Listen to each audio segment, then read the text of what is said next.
Kyoto Treaty is in 2012.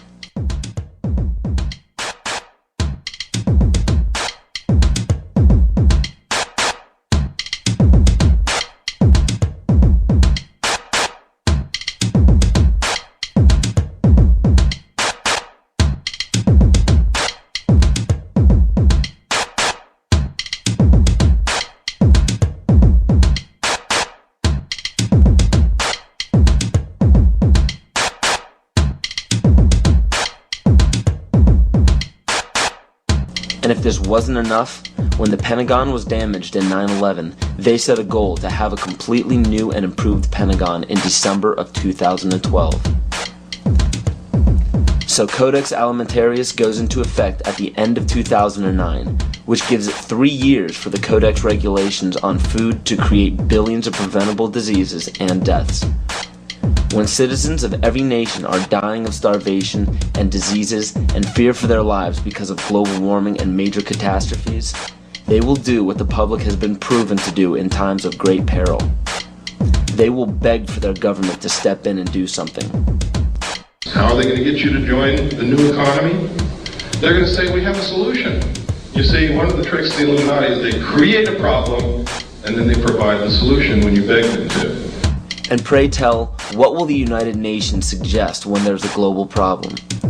They will demand a global government, a new world order, exactly as the Maya, Hopi, Kali Yuga, and many other pagan civilizations prophesied. By 2012, the Kyoto Treaty, Agenda 21, Codex Alimentarius, and the new Pentagon will be fully operational to enforce a new world order. And the new world religion is obvious. We will all worship the earth, Gaia, the mother goddess we saved from extinction from global warming. We will be told that to keep from repeating the mistakes that we made in the past, we must hold the earth in higher regard than humans, just as pagan traditions require. This is too obvious to ignore. It is right in front of our faces, and yet we still refuse to see it. I guarantee you that by 2012 there will be a World War III, but it will not be between nations. It will be us and them. They know this. Why do you think the UN is consistently trying to disarm the public and the nations? They don't want us to be capable of fighting back.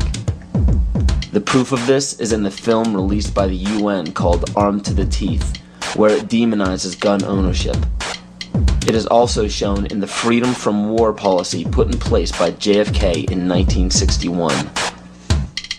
President John Kennedy went to the United Nations, September 1961, and he presented the United States program for general and complete disarmament in a peaceful world during a speech, and he said, this is the official program of the United States of America. It's a disarmament program. It calls for the United States to turn over its military to the United Nations. Now, let that sit for a second. It calls for the United States to turn over its military to the United Nations. The program ends by saying progressive controlled disarmament would proceed to a point where no state would have the military power to challenge the progressively strengthened UN peace force. The UN would have all military power. This policy outlines some pretty scary scenarios when you understand what it reads.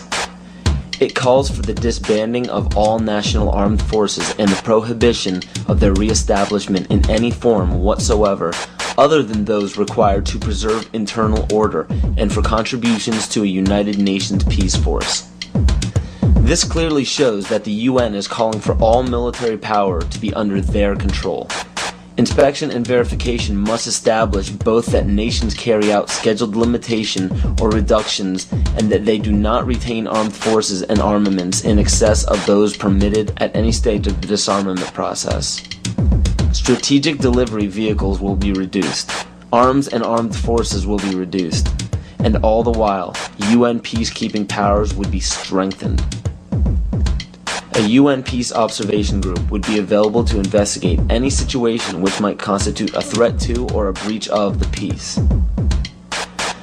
Establishing of a permanent international peace force within the United Nations, and depending on the findings of an experts commission, a halt in the production of chemical, bacteriological, and radiological weapons, and a reduction of the existing stocks or their conversion to peaceful uses. peaceful uses of biological, chemical, and radiological weapons? Do you see how they are perverting the word peace and making this policy sound unilaterally good? There is no other way to read this publication. It clearly states that all nations will hand over their military forces to a global United Nations military.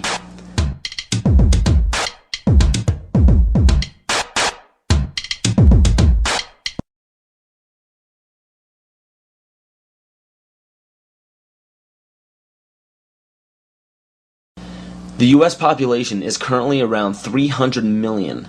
The national debt is currently around 10 trillion. So the current debt, when divvied among the American people, comes out to approximately $33,000 and has been growing at a national rate of $1.46 billion a day since 2006.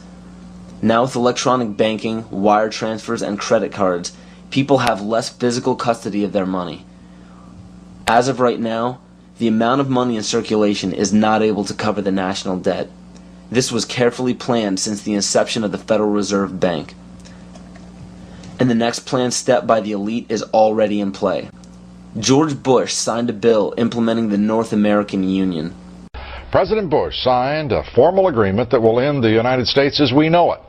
And he took the step without approval from either the U.S. Congress or the people of the United States. I think one thing people who are dollar-based need to focus on is the Amero. That's the one thing that nobody's talking about that I think is going to have a big impact on everybody's life in Canada, the U.S., and Mexico. The Amero is the proposed new currency for the North American community, which is being developed right now between Canada, the U.S., and Mexico to make a borderless community much like the EU, and the dollar, Canadian dollar, U.S. dollar, and the Mexican peso replaced by the Amero.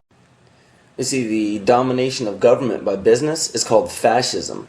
And I'm kind of wondering how many people know what NAFTA is, the North American Free Trade Agreement, because under Chapter 11 of the NAFTA agreement, NAFTA tribunals trump all U.S. law if it conflicts with either A, World Bank's International Center for the Settlement of Investment Disputes, or B, UN Commission for International Trade Law. Now, that sounds scary enough, but when you understand what that reads, it also gives the power to violate the First and Second Amendment, which is saying, bye-bye to the Constitution. This will weaken national sovereignty and bankrupt the dollar we use now. After this happens, the Fed will call in all debts. When the debts cannot be repaid by the people, assets will be seized.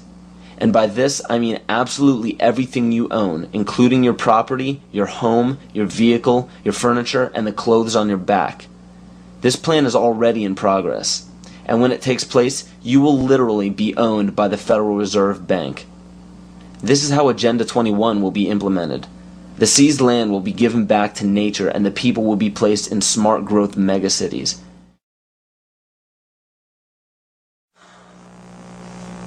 So what are we to do?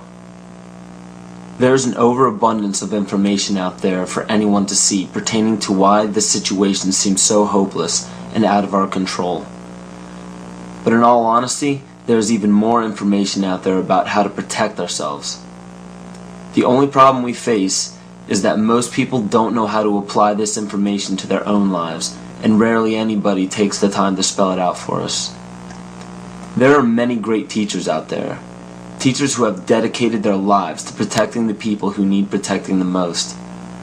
The teacher has the most difficult role in our society because nobody likes attaining true knowledge. True knowledge encompasses all aspects of existence, good and bad. Most others do not. Hearing true knowledge upsets people because it implies that we were wrong at one point in our lives. And another character flaw is our desire to apply absolute truths to unstable foundations in our life. When we do so, we build a structure that we hope will define us best when we're reaching the end of our life on earth.